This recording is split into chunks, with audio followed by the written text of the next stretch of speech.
several times in each chapter, we see how helpless Krishna is. We find weakness lording over strength exactly because it is weak. Srimad Bhagavad Gita is an epic struggle, and Krishna is the struggler. It all tugs at your heartstrings. It's actually a song, as much of melancholy as of wisdom. And that's the reason I love the Gita.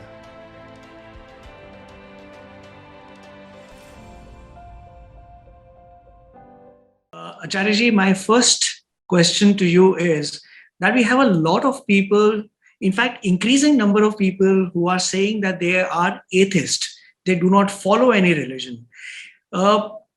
They seem to be confused about what religion is. They don't know what, according to you, is the importance of religion, whether somebody is born into it or is it by choice, whatever it is. You see, there are two kinds of religions. The first one is the usual, formal, organized, popular kind of religion that is generally known by that name. The word religion has been appropriated by organized systems. So in most of these organized belief systems, and there is a story concerning a particular god. So usually when people say that they are not religious or that they are atheists, they mean that they do not subscribe to that belief system or any particular belief system. So they say that we are religious or irreligious. And, that was kind of bound to happen, because every story is just that, a story, a product of the mind. And every belief system is just that. It's something that you believe in. It does not really have any truth to it.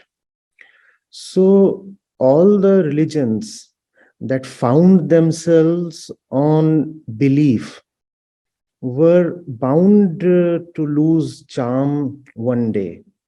And that's what is happening.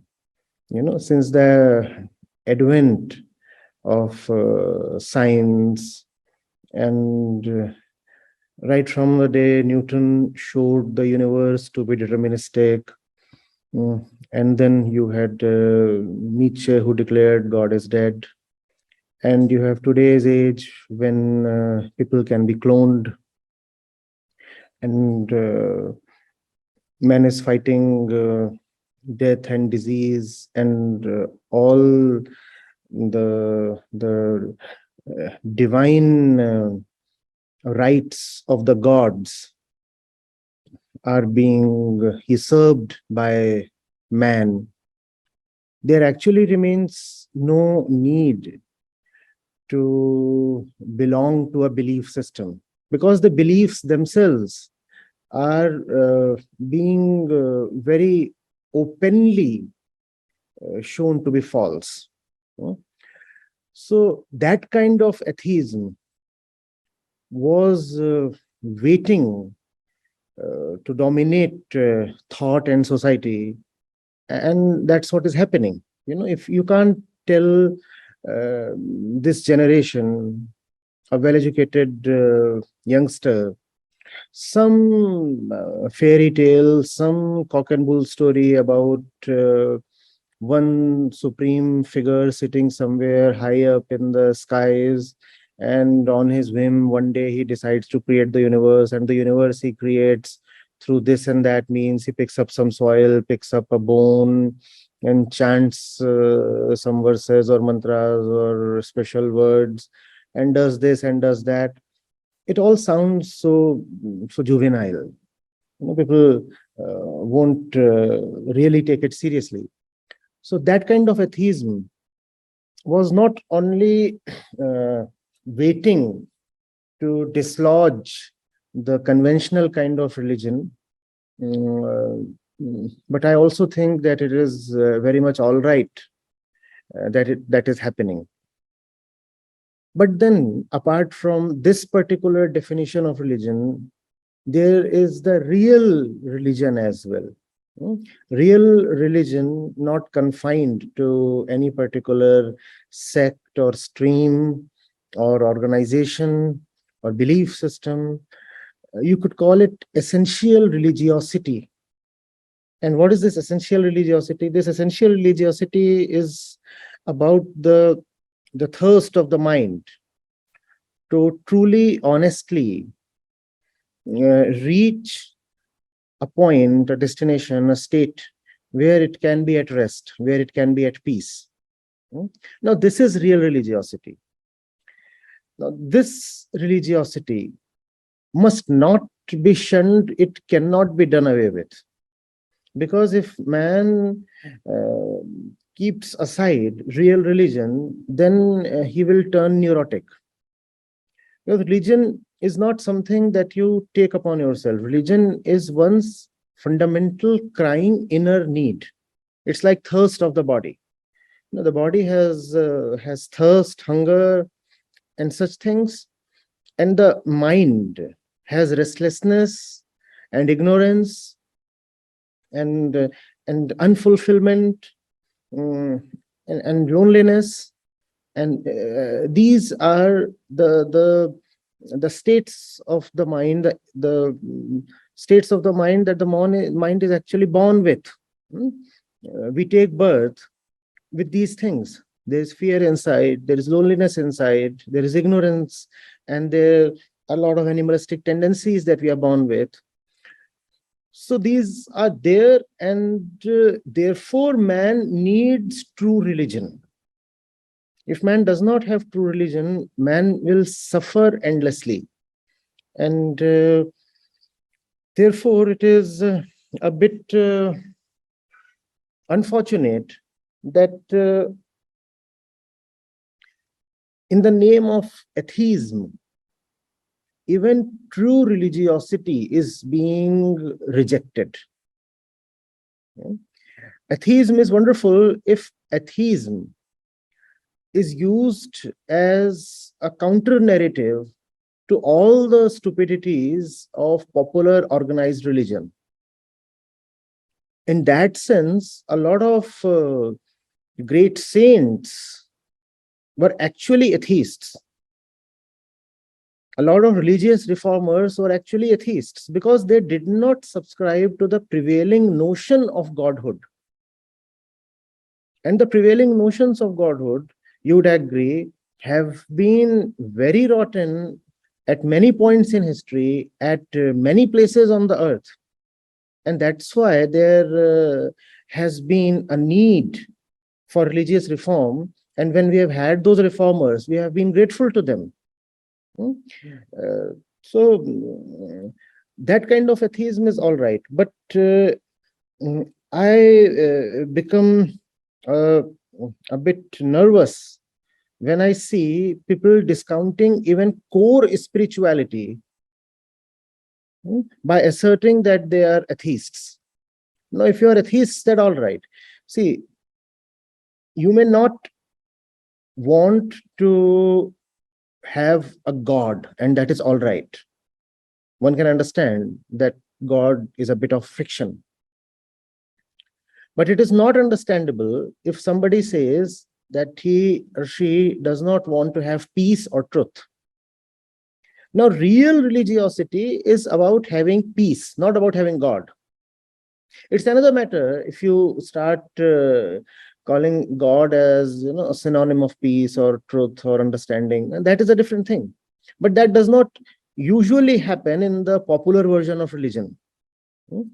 So the religion that wants you to believe in stories and a certain kind of cosmology and certain stories of Genesis, if you want to discount that religion by becoming atheistic, it is pretty much all right. But it would be a tragedy if we start saying that we don't need compassion, that love is an outdated value, that we do not really need deep understanding, hmm, that we do not need simplicity, right? That it's all right to wallow in falseness, that we do not really need to know the core truth. Why? Because we are atheists. Because we are atheists. Then there is a great problem. So if the trend away from religion, which we are witnessing in America, in Europe, in Japan, even in countries like ours, if the trend away from popular religion results in a cleansing of religion, results in people moving away from religion towards spirituality, then it's a welcome thing, actually. It's a welcome thing, because we do not want superstition in the name of religion, do we? We do not want strife in the name of religion. And we very well know that a lot that goes by the name of religion is truly rotten. We do not want all that. So if people are dispensing with all that, people are dropping all that, and by dropping all that, they turn truly religious or spiritual, then it's a welcome thing. On the contrary, if someone says, I'm atheistic and I do not believe in Bhagwan or Ishwar, and therefore I am refusing to read the Gita even, or I am keeping Vedanta aside, I do not want to go into the philosophy of the Upanishads, then it's a scary thing, very scary thing. You see, that has been, if I may continue and add to this, you see, that has been the intended relationship between religion and spirituality. Religion is the outer case. Religion is the shell within which the core, the kernel of spirituality is enclosed. So people were taught to be religious so that they could be spiritual. But Maya is so wonderful that religion, instead of becoming a gateway to spirituality, became a barrier against true spirituality. So therefore, when religion is challenged, or when religion is dropped or discarded, sometimes I take it as something auspicious. It's good that people are discounting the usual kind of religion. But if along with religion, spirituality too becomes something abhorrible, something that can be avoided, and something that is taken as outdated and repugnant, then we have a great problem. We cannot throw the baby away with the bathwater. Just because most of what we call as religion is a huge mess, we cannot claim that even the core of religion is something we can do without. No, we cannot do without that. Man is a religious animal. We cannot live without true religion. Equally, if we have bad religion, it will not let us live. So it's a tightrope walk, and we have to be very, very careful and attentive in negotiating it.